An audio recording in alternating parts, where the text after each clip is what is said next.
Hello student, আশা করি তোমরা ভালো আছো। গোল্ডেন আই ইনস্টিটিউশন চ্যানেলে তোমাদের সবাইকে স্বাগত। আজ আমি তোমাদের ক্লাস 10-এর ফিজিক্যাল সায়েন্সের 5th চ্যাপ্টার আলো থেকে ছোট প্রশ্ন উত্তর দিয়েছি। আমার আজকের এই ভিডিওটা যদি ভালো লাগে তাহলে অবশ্যই লাইক শেয়ার করো এবং কোনো নতুন স্টুডেন্ট হলে চ্যানেলটাকে সাবস্ক্রাইব করো। তাহলে চলো পড়ানোতে যাওয়া যাক। স্টুডেন্টস, ক্লাস 10-এর ফিজিক্যাল সায়েন্সের 5th চ্যাপ্টার লাইট থেকে আজকে প্রথম প্রশ্ন। 1 নম্বর প্রশ্ন হচ্ছে, আলো কি প্রকার তরঙ্গ? তড়িৎ চুম্বকীয় তির্যক তরঙ্গ। 2 নম্বর প্রশ্ন, আলোর বিচ্ছুরণের একটি প্রাকৃতিক উদাহরণ দাও।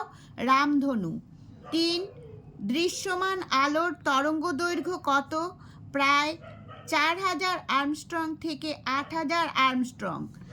4 নম্বর, একটি বহুবর্ণী বা যৌগিক বর্ণের আলোর নাম লেখো। সাদা আলো। 5 নম্বর, যে ছিদ্রের মধ্যে দিয়ে চোখে আলো প্রবেশ করে তার নাম লেখো। তারারন্ধ্র। 6 নম্বর, এক্স রশ্মির একটি ব্যবহার লেখো। ভাঙা হাড়ের ফটোগ্রাফিতে এক্স রশ্মি ব্যবহার করা হয়।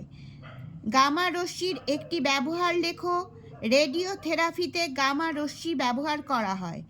8 নম্বর হচ্ছে, অতি বেগুনি রশ্মির একটি ব্যবহার লেখো। জল পরিশোধনে জীবাণু ধ্বংস করতে ব্যবহার করা হয়। 9, চাঁদের আকাশের রং কি? কালো। 10, কোন বর্ণের আলোর কৌণিক বিচ্যুতি সবচেয়ে বেশি? বেগুনি। 11, মৌলিক বর্ণ কয়টি ও কি কি? লাল 3টি, লাল, নীল এবং সবুজ। 12 হচ্ছে, আলোর কোন ধর্মের জন্য দিনের আকাশ নীল দেখায়? আলোর বিক্ষেপণের জন্য। 13 নম্বর প্রশ্ন, মোটর গাড়ির চালক তার পিছনের গাড়িগুলোকে দেখার জন্য ভিউ ফাউন্ডারে কোন ধরনের দর্পণ ব্যবহার করেন? উত্তল দর্পণ। 14 নম্বর, বিপদ সংকেত হিসাবে কোন রং ব্যবহার করা হয়? লাল রং। 15 নম্বর, আলোক রশ্মি লঘু মাধ্যম থেকে ঘন মাধ্যমে গেলে আপতন কোণ ও প্রতিসরণ কোণের মধ্যে কোনটি বড় হয়? আপতন কোণ বড় হয়। 16 নম্বর, মানব চক্ষুর কোন অংশে কোনো বস্তুর প্রতিবিম্ব গঠিত হয়? রেটিনায়। 17 নম্বর, কোন রঙের আলোকে মধ্যরশ্মি বলে? হলুদ আলো। 18 নম্বর, ফটোগ্রাফিক ক্যামেরাতে গঠিত প্রতিবিম্বের প্রকৃতি কিরূপ হয়? সৎ ও অবশিষ্ট। 19, অতিবেগুনি রশ্মির উৎস কি? Carbon arc lamp.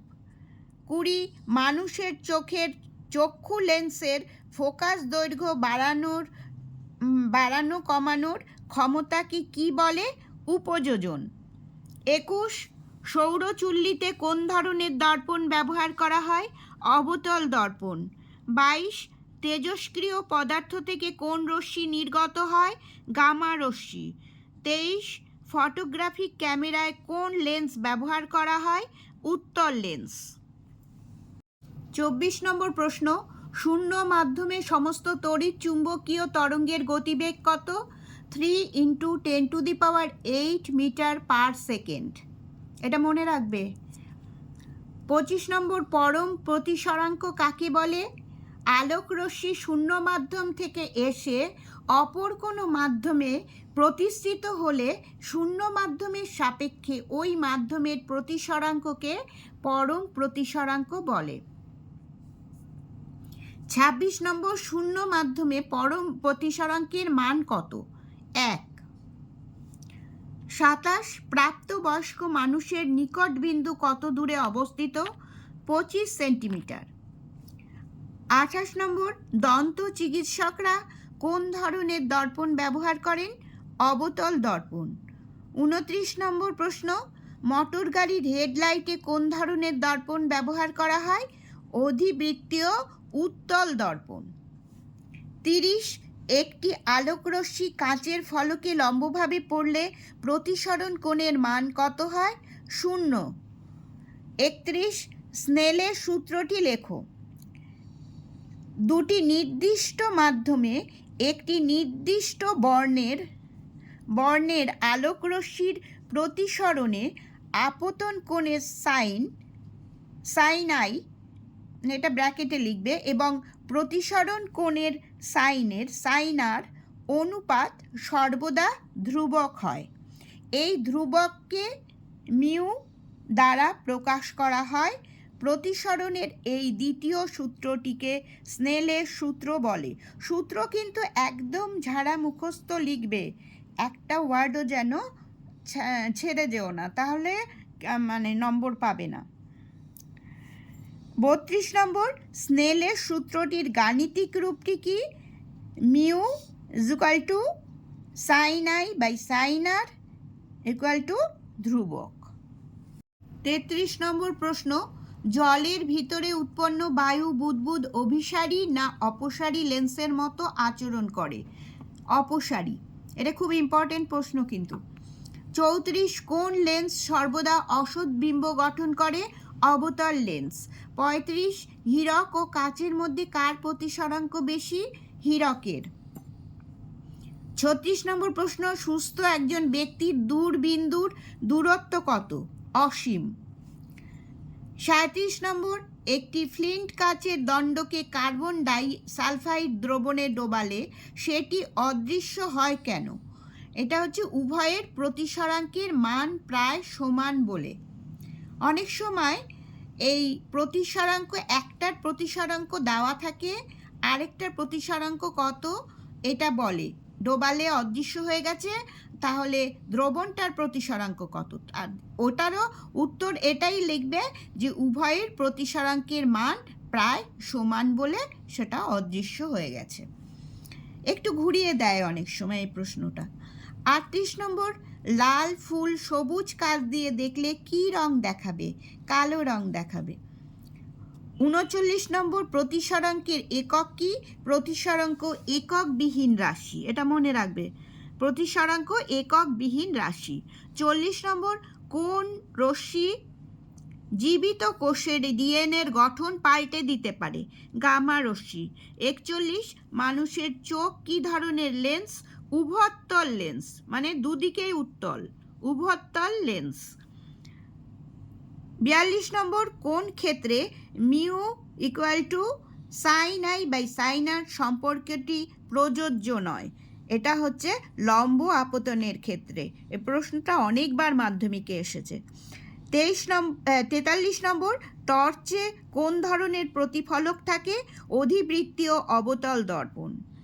44, জলপূর্ণ পাত্রে একটি সোজা দণ্ডকে তির্যকভাবে ডোবালে নিমজ্জিত অংশ বেঁকে যাওয়ার কারণ আলোর কোন ঘটনা? প্রতিসরণ। 45 নম্বর প্রশ্ন, দীর্ঘ দৃষ্টিসম্পন্ন ব্যক্তি কি ধরনের চশমা ব্যবহার করেন? ধনাত্মক ক্ষমতাযুক্ত চশমা। স্বল্প, এটা স্বল্প লেখা, হ্যাঁ, স্বল্প দৃষ্টিসম্পন্ন ব্যক্তি কি ধরনের চশমা ব্যবহার করেন? ঋণাত্মক ক্ষমতাযুক্ত চশমা। 47 নম্বর প্রশ্ন, আলোর কোন ঘটনার জন্য উদীয়মান ও অস্তগামী সূর্যকে লাল দেখায়? আলোর বিক্ষেপণের জন্য, আলোর বিক্ষেপণের জন্য। 48 নম্বর, নিম্নলিখিত গুলিকে ক্রমবর্ধমান কম্পাঙ্ক অনুযায়ী সাজাও। দেওয়া আছে হচ্ছে গামা রশ্মি, এক্স রশ্মি, মাইক্রোওয়েভ আর হচ্ছে রেডিও তরঙ্গ।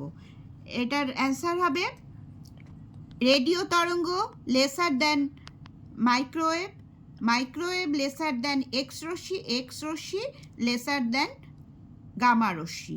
এটা ক্রমবর্ধমান কম্পাঙ্ক অনুযায়ী সাজাতে বলেছে, তার মানে গামা রশ্মির কম্পাঙ্ক সবচেয়ে বেশি এবং রেডিও তরঙ্গের কম্পাঙ্ক সবচেয়ে কম। 49 নম্বর প্রশ্ন, নিচের তড়িৎচুম্বকীয় তরঙ্গগুলোকে ক্রমবর্ধমান তরঙ্গ দৈর্ঘ্য অনুযায়ী সাজাও। এখানে কি কি দেওয়া আছে? রেডিও তরঙ্গ, অতি বেগুনি রশ্মি, গামা রশ্মি, মাইক্রোওয়েভ, এক্স রশ্মি, অবলোহিত রশ্মি। এতগুলো না আসলেও চারটেও যদি দেয় তোমরা শিখে রাখবে কোনটা কোনটা বেশি। ক্রমবর্ধমান বলেছে যেহেতু, সেজন্য কম থেকে বেশির দিকে যেতে হবে। প্রথমে হচ্ছে গামা রশ্মি লেসার দেন এক্স রশ্মি, এক্স রশ্মি লেসার দেন অতিবেগুনি রশ্মি, অতিবেগুনি রশ্মি লেসার দেন অবলোহিত রশ্মি, অবলোহিত তরঙ্গ, অবলোহিত তরঙ্গ, অবলোহিত তরঙ্গ লেসার দেন মাইক্রোওয়েভ, আর মাইক্রোওয়েভ লেসার দেন রেডিও তরঙ্গ। তার মানে সবচেয়ে বেশি তরঙ্গ দৈর্ঘ্য হচ্ছে রেডিও তরঙ্গের, আর সবচেয়ে কম তরঙ্গ দৈর্ঘ্য হচ্ছে গামা রশ্মির। 50 নম্বর, গোলীয় দর্পণের ফোকাস দূরত্ব ও বক্রতা ব্যাসার্ধের মধ্যে সম্পর্ক কি? এটাও আসে বা এটা দিয়ে অনেক সময় অঙ্ক আসে, 1 বা 2 নম্বরের অঙ্ক আসে। এটা সম্পর্কটা হচ্ছে ফোকাস দূরত্ব বক্রতা ব্যাসার্ধের, এটা হচ্ছে ফোকাস দূরত্ব ইকুয়াল টু বক্রতা ব্যাসার্ধ বাই 2, অর্থাৎ এফ মানে হচ্ছে ফোকাস দূরত্ব, এফ ইকুয়াল টু আর মানে হচ্ছে বক্রতা ব্যাসার্ধ আর বাই 2। একটা দেওয়া থাকবে, যে কোনো একটা দেওয়া থাকবে, ফোকাস দূরত্ব বা বক্রতা ব্যাসার্ধ যে কোনো একটা দেওয়া থাকবে, তাহলে আরেকটা বার করতে সুবিধা হবে তোমাদের, আরেকটা বার করতে দেবে। মানে আর ইকুয়াল টু 2f, মানে বক্রতা ব্যাসার্ধ সমান সমান 2 গুণ ফোকাস দূরত্ব। স্টুডেন্টস, তাহলে আজ আমি তোমাদের 50টা প্রশ্ন উত্তর দিলাম। এগুলো থেকে তোমরা মাধ্যমিকে ছোট প্রশ্ন, শূন্যস্থান, বহু বিকল্প প্রশ্ন এগুলো অবশ্যই কমন পাবে।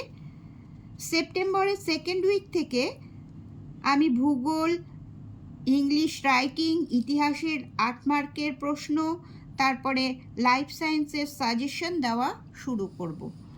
তাহলে আজ এই পর্যন্তই, তোমরা সবাই ভালো থেকো।